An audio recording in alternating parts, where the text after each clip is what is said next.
Ed Garsten, by the way, one of the great things about this new platform, but also has been kind of crazy, is that Madison, I wanted to let you know, you are learning the new format and the new programming at the same speed that everybody else on the air and everybody else in studio, other than my mad mind. Yeah. So when I dreamed up Nemo Nation, when Dave and I sat down and talked about it, I wanted to create kind of this waypoint, this rendezvous point for journalists, influencers, industry experts to kind of come in for about 10 to 15 minutes, kind of say their piece, let people know what was going on, and then just kind of hurdle them through time and space onto the next person. Give people kind of a check-in point on Mondays, have their coffee, figure out what to check out and where to go. We gamble here at Radio Nemo that because of the way the new streaming services, the new platforms are, we're not competing against anybody. There are a few people who think they're competing against us and keep trying to lay radioactive waste to our supply lines.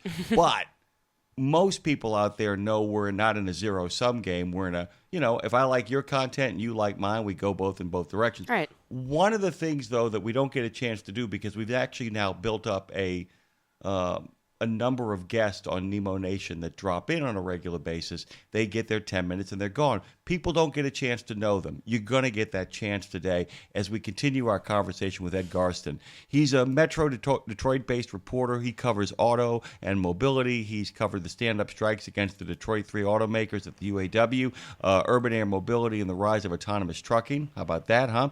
He previously led auto coverage at CNN at its Detroit bureau as the Detroit Bureau Chief from 1989 to 2000, and headed Fiat Chrysler's digital communications from 2005 to 2016, which means he has worked on all sides of the aisle on this issue. He earned his Master's of Journalism at the University of Arizona, and he's got a great podcast, Tales from the Beat, looking at news and public relations from both sides of the business. I wanted to kind of talk a little bit more, Ed, about you today. I know there was some stuff we left on the table the last time we spoke, but I wanted to give people a chance to know you because your coverage of electric vehicle and all the other kind of groovy stuff. Good morning to you, my friend. Morning to you, Jimmy. It's a pleasure to be with you.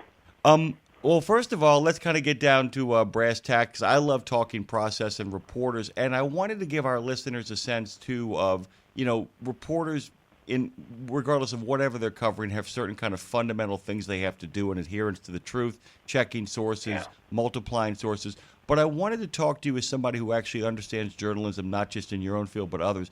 What are some of the differences when you work in mobility and transportation from other forms of journalism? Each one has a tweak to it. It sure does.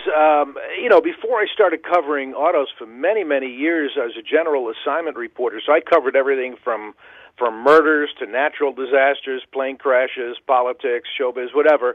And it's all very different, but the difference I find in mobility, and especially in the automotive field, is that the reporters on the beat are so educated that the competition is so difficult. They have developed great inside sources, so they know what's going on. You go to a news conference or any media event related to mobility, these reporters aren't asking surface questions. They already have a lot of the information because they've studied the subject. They've gone in full bore. And I got to tell you, it's very intimidating. When I was transferred up to Detroit from Atlanta by CNN back in '89, I didn't know much about the auto industry except what a general, person might know about cars and trucks and things like that. And I had to do an interview with Ford's top numbers cruncher on a sales story, and he was about to retire as a crusty guy, and he said, "Do you know anything?" I said, "No, not yet." I said, "But I'm willing to learn." He goes, "That's good. You shut up and listen to me and then report what I say." And that was my introduction to the auto industry. And I found that, yes, that the auto industry is very open as long as you're modest. Admit what you don't know. Don't act like a hot shot.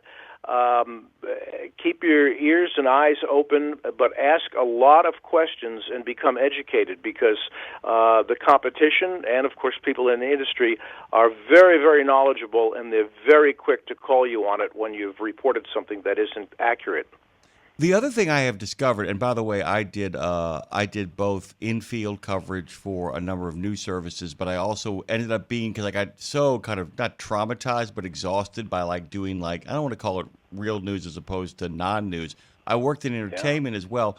The one thing I found in entertainment that was similar to what I was doing in country and in field was I discovered that you have to become a historian at some point. If you Yes. cover a beat long enough, there's a point where you can't keep looking forward at what's next, but you're always looking for what a playwright would call exposition. And the Yes. idea is like you need to get background and you need to begin to figure out how much of the information you need to know as a reporter to know where to go looking, but also how much of the job is informing the listener what the backstory is to kind of keep them up to date about what the story going on is. That's right, correct?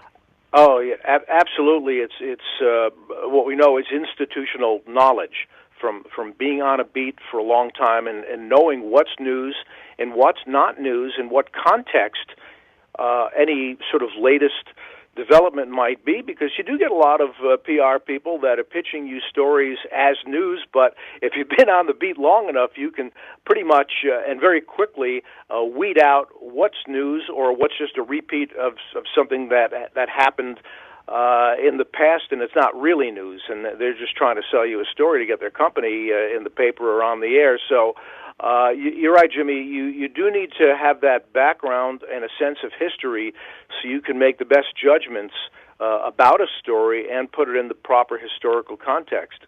I'll tell you something else too, because what has happened is there's a lot of companies that have caught on in regards to PR rather than writing what I call that kind of fake radio voice PR, which is, we got a great deal for you. We got amazing things happening over here. A lot of Right. people, and I don't know if our friends out there have noticed this, we'll get information on the PR wire, and Dave and I will talk for like a full hour about, okay, what here is real and what here is just a really dazzling PR representative who knows how to write a PR story as if I was reading a news article.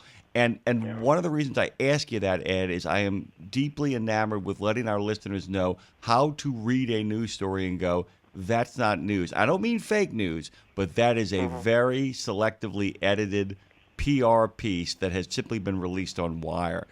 Can you kind of tip off our listeners to what they should look for? Sure. Look for a story that's too overly obviously promotional.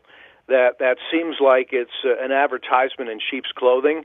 If within the story you don't see outside analysis from a third or fourth party that's not connected directly with the company that the news is about, then what's happened is that story is basically you're just parroting a press release. And it's funny, I do media training for companies on occasion through PR agencies, and it's amazing how people within corporations don't understand the difference between a news release and a news story. They think that they're one and the same, and that, of course, is not true. A news release is something that is a one-sided piece of document that's to promote a company, a service, or a product, or whatever, but a news story is supposed to be an objective exercise so that the public gets an even-handed view of a situation. So people have to look for that. If it seems just a little bit too good to be true, a little too positive without the sort of mitigating opinions and analysis in there, then you know that you're looking pretty much at a well-written news release. I am actually going to give our friend Ed Garsten a little bit of praise here. The article over in Forbes I'm referring to, by the way, from July 24th is Steves & Sons partners with Bot Auto for driverless deliveries. And, of course, that's a big deal for the people that are listening right now. And I'll give people the lead. Door and millwork manufacturer Steves & Sons, Inc. is entering a pilot program with autonomous trucking technology startup Bot Auto, the company's announced Thursday. I'll get to it in a second here, but there's something not late in the story, but about the midpoint of the story that actually gives away the fact that this is not PR. But tell people a little bit about the story, and then I'll give people the line that really lets you know that this is actually an analysis and looking at what's going on as opposed to just giving Steves & Sons and Bot Auto a big shout-out. Talk about the story a little bit. Sure. So Steves & Sons, they make doors and millwork for construction, and they're based in San Antonio, and they entered an agreement with Bot Auto, which is a company I actually profiled back in the spring. It's a startup. The CEO is actually the former CEO of Too Simple, and he was actually let go from that company. It's a whole big legal mess, and I won't get into that. But anyway, he started this thing, and it's an autonomous technology company. So they take existing trucks and they apply their autonomous technology so the trucks can drive by themselves. And so Stephen Sons is trying, with just a few units, some deliveries within Texas, between, I believe, Dallas, Houston, San Antonio, to make some deliveries using trucks with bots, autonomous technology. So that, and I have to tell you that this was an unusual thing. I was just given this release at the last minute by my editor. And generally, when I do a story, I make sure I'm able to do interviews and things ahead of time. But this was like 8 o'clock at night, and he said, "Oh, it's embargoed till the next morning." And I had just a few hours to write the story, and that's all I had was the release. And of course, by the way, I had interviewed the CEO from Bot back in May, so I had some additional material to work through. And by the way, I didn't even have to point it out, guys. You got it in the sense that to simply craft a story from the press release would have left out the previous research that you did. It also, the word is, and by the way, it's a neutral word, but it is a apt description of what happened, was forced out at Too Simple. He was forced out at Too Simple. And it's interesting because you have so little space to kind of work with. And believe me, Ed, I can relate. This is a wonderful review, Jimmy. This is a wonderful story you're telling here. Now, can you get this down to 750 words? Right. And you're at 1,400, and that's a painful thing. So you have to pick your words very, very carefully. And that word was forced. That word was forced, and you have to let a simple single word communicate to that. But the simple presence of that word, and I'm getting into the weeds here for our listeners to help them understand. There is no PR release that says joining Bot from being forced out at Too Simple. You would never write that in a press release. Those are the kind of signifiers you're looking for, right? Yeah, and as a matter of fact, this is interesting. When I did the interview with the gentleman, and he was giving me his history, he made it sound as if he left voluntarily. That he said, "Oh, I had a disagreement about the direction of the company and blah blah." And when I initially wrote that story, I was contacted by people from the former Too Simple. They'd become this AI company, gaming AI company, and said, "Well, you know what? That guy was blowing smoke at you. We actually fired him." And they said, "Maybe you want to adjust your story." And so it's interesting. You have to. Sometimes it's just stuff you don't know until you do know. I'm curious. Did you go back to him and say, "Hey, there's been Did you go back for clarification?"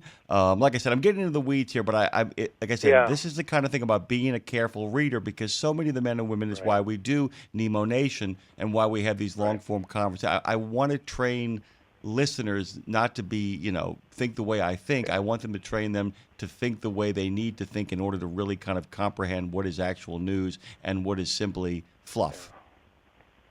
Yeah, in this case we didn't, because there's a larger legal issue that's probably going to demand a separate story, in which I will have to go back and do a much more extensive interview with him on the legal issue, and also talk to the folks that I guess you would call the plaintiffs in the suit. So it's that's something I don't want to give away too much, but that's something that I'm going to have to look at, because we've sort of broached the subject, and I think our readers are due a much more in-depth explanation of really what's going on. And that, by the way, sets up my next question. Very nicely done, in the sense that I read something really funny the other day, and somebody said news is actually old news that enough people haven't read yet. And And I think that's really interesting, too, because there have been things that have happened where there has been a scandal or there has been an event or an incident that kind of blows by people's radar because something else was happening. I always think Yeah. about the famous thing that people don't realize that the Catholic Church scandals that happened in the mid-2000s actually had happened earlier, but 9/11's timing removes it from the front page before it can really get Yes. any momentum. And there have been a couple of celebrities who have been called out, but nobody heard it until somebody else got on a platform and did it once again. How do you keep a story in place where you understand that there is a follow-up to be had, but you can't quite get to it at that time because another story takes priority over it? And when do you decide to then bring the other story back to light? Sure. Great question. What I try to do is, just because of the nature of the way people consume news today, which is, people don't look at the front page of a newspaper anymore and, go buy the newspaper box and throw a quarter in and buy one. It's all about AI, Google search, and what people are searching for at this moment is how a lot of news decisions are made now. So what I try to do is, these people say that are perpetrating this legal action against the gentleman from Bot. I tell them, the next time you have a development in the story, you see it coming, give me a heads up. We'll prepare the story so that we can have it locked and loaded and ready to go out when this thing is happening. Because when it's happening, that's when people are searching for the story. If nothing's happening, no one's searching for it necessarily. So it's a whole different way of the news business has changed now. Even the way you see headlines, the cute wordplay you used to use for headlines is out the window because Google and the algorithms don't understand wordplay. So you have to write things pretty straight and use keywords that people are searching for in your headlines and even your leads. So it's a whole new ball game, but that's what you do. You kind of wait for a time when you think people are going to be searching for that story or subject, and that's the time to trigger a story. Yeah, and it's interesting, too, by the way. I kept thinking about that because even my brain has changed. When we repost on YouTube, Tara will write me and say, hey, I need something really quick and sharp to kind of be up there. And my brain has to go to two things. So I call the SEO girl, and she and I talk about where I'm like, okay, so how do I use the keywords, number one? Number two, more importantly, how do I keep this as short as possible while at the same time communicating what I need to communicate? I will tell you, it is kind of heartbreaking. The lost art of a great headline is just absolutely heartbreaking, but it's something that people have to do. I'm actually interested to see, Ed, if people can figure out a way to bring any artistry, and there are people who are trying back to that while still acknowledging the keywords and the clarity of it as well. Do you see a time when a certain level of artistry kind of seeps its way back into the way internet news is actually kind of disseminated? Well, I think so, because you know what happens. As a game changes, you learn to play it better. So we're still, in the scheme of things, if you sort of zoom out into the cosmos, you say that, it feels like we've had the Internet forever and we've had this forever, but we haven't. And we're still learning how to play. When I'm putting a story on the Forbes website, their back end, I have exactly a maximum of 170 characters to express the headline. And there's a little icon I have to click, and it'll tell me if I did a good job in maximizing it for SEO, and then suggest a better way of doing it. So I think as we get used to the way the game is played, and especially guys that have been around forever like me, I'm having to relearn it, where younger people, this is all they know. It's probably easier for them. I think it will. I think the artistry will come back once we just get better at it. And the way to get better at it is just to keep doing it and work at your art. And I'm sure you're going to see some very imaginative headlines evolve over time. And I think in some way it's already happening. I'm going to go back to an earlier story to kind of go through this with our friends out there to kind of give example. EV sales on verge of acceleration, comma, studies predict. That's Yeah. from June 26th of just last month. So the Yeah. idea, I'm going to ask you this question. So EV, so let's face it, EV sales, acceleration, all of these words are words that are going to kind of pop up on a search engine, right? I mean, so much of that. Yes. The next story after that is Trump eVTOL speed up, EVTOL speed up orders effects seen at Archer Aviation Air. So the Yes. first word of that is Trump, which is Yes. an incredibly helpful thing when it comes to SEOs. It's an Yes. incredibly optimizing part of the engine as well, correct? Very intentional. Very I think I wrote about 10 different versions of that headline, but you just go to Google Trends. You can put in 4, 5, 6 different terms in Google Trends and see what people are searching for. And it's a no-brainer. Trump's going to beat out everything. So I just reconstituted the headline to put his name first and then just figured out the rest after that.